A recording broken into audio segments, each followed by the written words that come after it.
guys kasi papavet siya. Ituturukan siya kasi meron siyang ngayon booster sa rabies, anti-rabies niya. So, on the way kami ngayon sa clinic niya.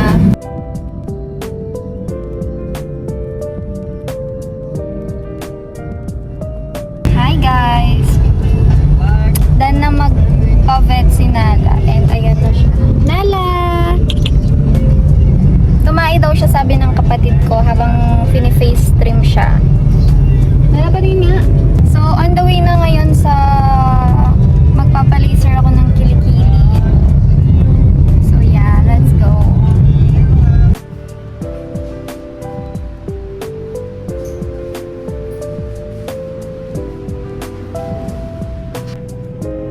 Hi everyone! So, for today's vlog is Mama Watsons and DIY haul tayo. So, actually guys, hindi talaga ako dapat mag-Watsons and magdi-DIY. Ang plan ko talaga ngayon is magpapa-cleaning ako ng ngipin at ipapa-check up lang si Nala. Kaya lang nag-iba yung agenda ko. So dahil nga na-cancel yung sa ngipin ko kasi nga umabot na sa maximum ang lilinisan ni Doc. So hindi ako agad nagising, hindi rin ako agad nakapagpa-list. So, sabi ko, next day na lang. So, tomorrow na lang ako magpapa-clean ng ngipin ko.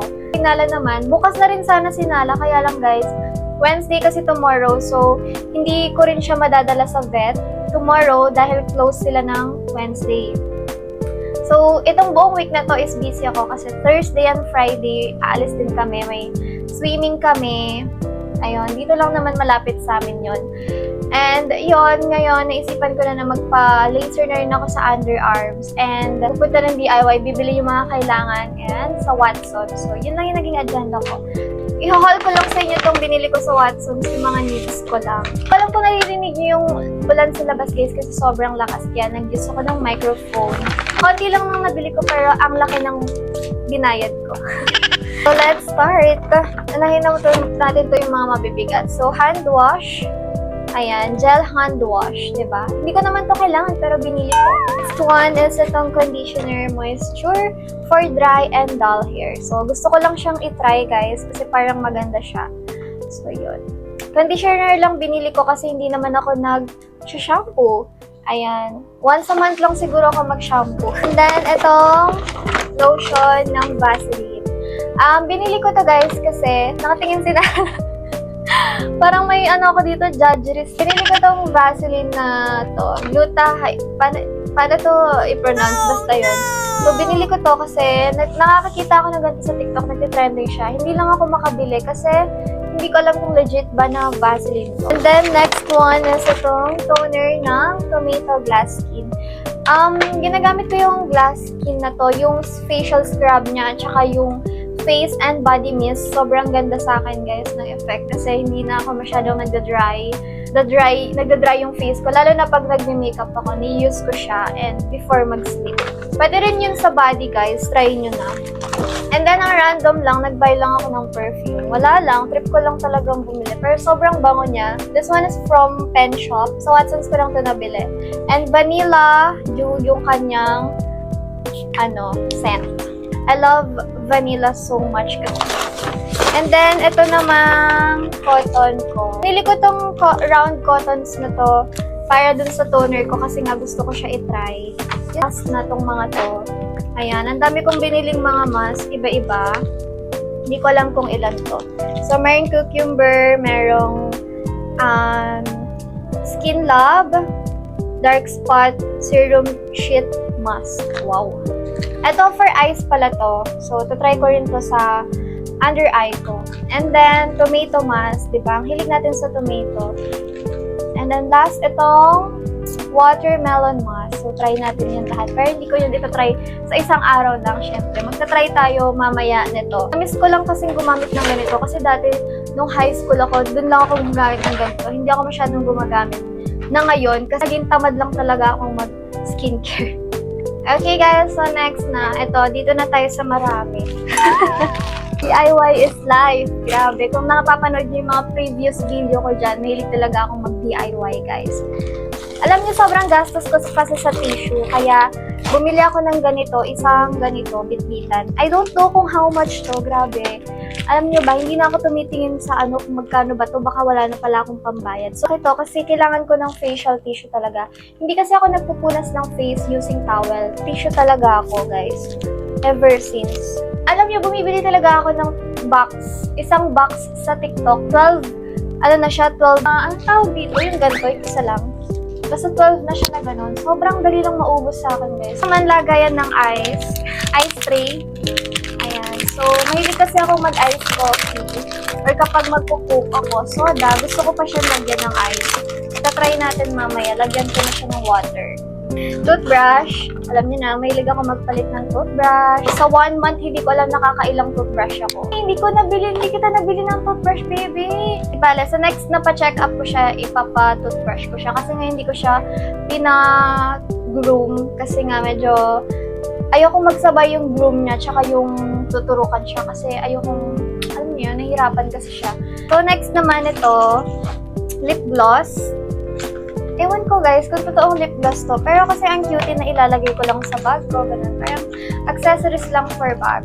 Alam nyo, kaya talaga ako pumupunta ng DIY para bumili ng mga makeup sponge. Ang mura lang ng mga makeup sponge nila. Tapos, sobrang ganda ng quality and sobrang lambot guys. Wala, hindi ako bumibili ng mga mamahaling sponge.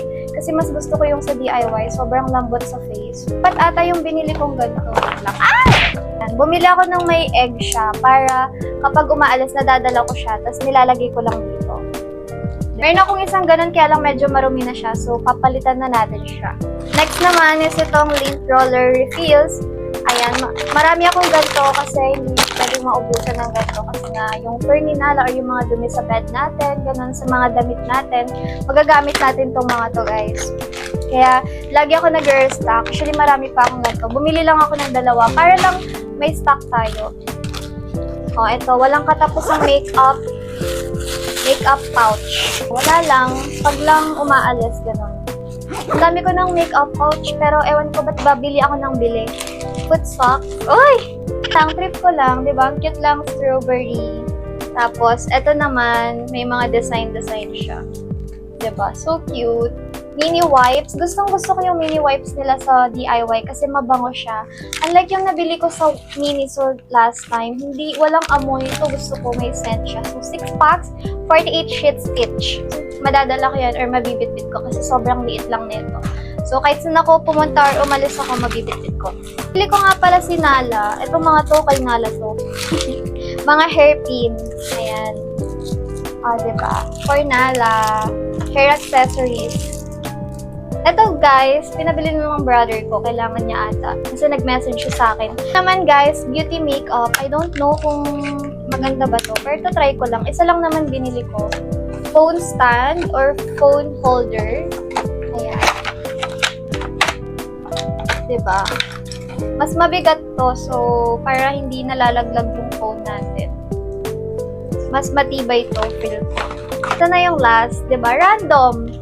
Itong toilet deodorizer. Ewan ko, binili ko kasi purple guys, tapos meron siyang butterfly. Sorry ha, pero wala mabango ba to? Lalagay ko na yun sa toilet namin. Siguro kakain muna ako kasi nagugutom na ako. Kanina pa ako nagugutom. Ayoko na rin mag-drive-thru kasi sawa na ako sa fast food. Sobrang lagi na lang fast food.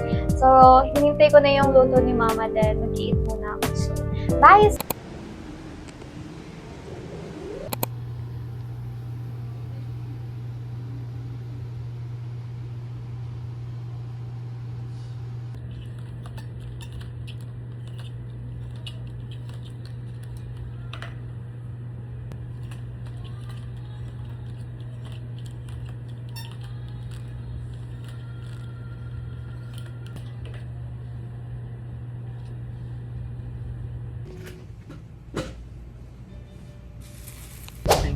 Hi guys! Tapos na ang lahat-lahat.